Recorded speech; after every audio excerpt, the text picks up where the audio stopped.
अगर खुद पर यकीन हो तो, ऐ मेरे छात्र छात्राओं, अगर खुद पर यकीन हो तो अंधेरे में भी रास्ते मिल जाते हैं। इसीलिए अपने मेहनत पे भरोसा कीजिए। अरे मंजिल मिले न मिले ये तो मुकद्दर की बात है, मंजिल मिले न मिले ये तो मुकद्दर की बात है, हम कोशिश भी ना करें ये तो गलत बात है। आइए आज का पहला प्रश्न करंट का देखते हैं।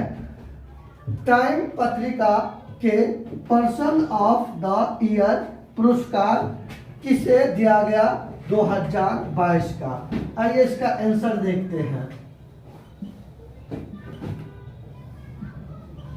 जेलेंस्की, जेलेंस्की को यह पुरस्कार दिया गया। यह पुरस्कार 2022 में, और यह पुरस्कार उन व्यक्ति को दिया जाता है जो किसी न किसी घटनावश पूरा विश्व में ज्यादा चर्चा में हो और उनकी पूरा नंबर 1 पे हो। तो अभी सब जानते हैं कि ये जेलेंस्की ये यूक्रेन का राष्ट्रपति है। ये जेलेंस्की जो है ये यूक्रेन का राष्ट्रपति है, और सब पूरा दुनिया जान रहा है कि रूस और यूक्रेन के आक्रमण के मामला में, ये रूस, यूक्रेन और रूस, तो रूस ने यूक्रेन पर आक्रमण किया और तबाह मचा दिए, लेकिन जेलेंस्की झुका नहीं। जेलेंस्की एकदम पुष्पराज बन गया कि जो झुकता है झुका नहीं। आइए देखते हैं, इसी उद्देश्य से जो है इनको जो है ना ये पुरस्कार जो है पर्सन ऑफ द ईयर पुरस्कार 2022 का दिया गया। अब आइए देखते हैं रूस, ये रूस की राजधानी है। आइए, रूस की राजधानी है मॉस्को, मॉस्को। उसके बाद यूक्रेन की राजधानी है कीव। अब आइए, अब ये जो है ये यूक्रेन है और यूक्रेन के साथ सीमा लगता है रूस, और रूस जो है यूक्रेन के पूर्वी सीमा पर है। और ये जो आक्रमण किए रूस ने यूक्रेन पर, जो आक्रमण करने का एक ही उद्देश्य था, एक ही उद्देश्य कि जो है ना ये यूक्रेन नाटो ग्रुप में शामिल होना चाहता था, लेकिन रूस मना कर रहा था, लेकिन यूक्रेन बाज ले आए। इसी उद्देश्य से जो है ना इनको इसमें रोकने के उद्देश्य से इस पर हमला किए। अब आइए और कुछ जानते हैं। रूस जो है ना, उसके बाद रूस तो सीमा बनेवे करते हैं और ये यूक्रेन के साथ एक सागर भी सीमा बनाते हैं। उन सागर के नाम है काला सागर। आइए, काला सागर जो है ना यूक्रेन के पश्चिम में सीमा बनाती है, क्योंकि मात्र एक सागर है, इसलिए के ध्यान में रखिए। आइए अगला प्रश्न देखते हैं। दूसरा प्रश्न देखते हैं, भारत में सबसे गहरा मेट्रो स्टेशन कहाँ बनाया जाएगा? आइए सर इसका आंसर देखते हैं। पुणे, भारत में सबसे गहरा मेट्रो स्टेशन बनाया जाएगा पुणे में, और ये पुणे महाराष्ट्र के अंतर्गत है। महाराष्ट्र, और महाराष्ट्र का राजधानी है मुंबई। और ये मुंबई जो है ये भारत के प्राकृतिक बंदरगाह के नाम से जाना जाता है। प्राकृतिक बंदरगाह के नाम से जाना जाता है। अब आइए, मुंबई को भारत में प्रवेश का द्वार भी माना जाता है। अब आइए, महाराष्ट्र जो है ये भारत में दूसरा सबसे बड़ा जनसंख्या वाला राज्य है। तब पहला हो गया आपको यूपी, मतलब जनसंख्या में सबसे बड़ा राज्य हो गया यूपी, दूसरा हो गया महाराष्ट्र, और तीसरा हो गया बिहार। और यूपी के राजधानी लखनऊ, और ये लखनऊ जो है गोमती नदी के तट पर स्थित है। आइए, बिहार की राजधानी सब जानते हैं पटना, जो गंगा नदी के तट पर है, गंगा नदी के तट पर है। चलिए आइए आज का तीसरा प्रश्न देखते हैं। स्कूल ऑफ एनिमेशन प्रोजेक्ट किस राज्य ने लॉन्च किया है? तो इसका आंसर देखते हैं, पंजाब। तो पंजाब ने ये योजना लाया है। इस योजना का उद्देश्य क्या है? क्या ये स्कूली शिक्षा, स्कूली शिक्षा को गुणवत्तापूर्ण बनाना और साथ साथ समग्र छात्रों को जो है ना विकास करना, ताकि उनके शिक्षा में गुणवत्तापूर्ण जो है ना लाना, ताकि वह देश का एक अच्छे नागरिक बन सके। जब आइए शिक्षा की बात आया है तो शिक्षा का एक कुछ समझते हैं। ये शिक्षा भारतीय संविधान के किन किन अनुच्छेद में शिक्षा के बारे में वर्णन है, थोड़ा सा संक्षिप्त में जान लेते हैं। सबसे पहले देखते हैं भारतीय संविधान के अनुच्छेद 21 के ए के अंतर्गत, 21 के ए के अंतर्गत शिक्षा का प्रावधान किया गया है कि 6 to 14 ईयर, 6 से 14 वर्ष तक के बच्चों को निःशुल्क शिक्षा दिया जाता है अनुच्छेद 21 के ए के तहत। और ये मौलिक अधिकार है। ये क्या है? मौलिक अधिकार। आइए, ये मौलिक अधिकार ये जो लिया गया आपको अमेरिका के संविधान से लिया गया। ये अमेरिका के संविधान से लिया गया। और ये मौलिक अधिकार संविधान के भाग 3 के अंतर्गत वर्णन है। और भाग 3 में अनुच्छेद 12 से 35 तक शामिल किया गया है।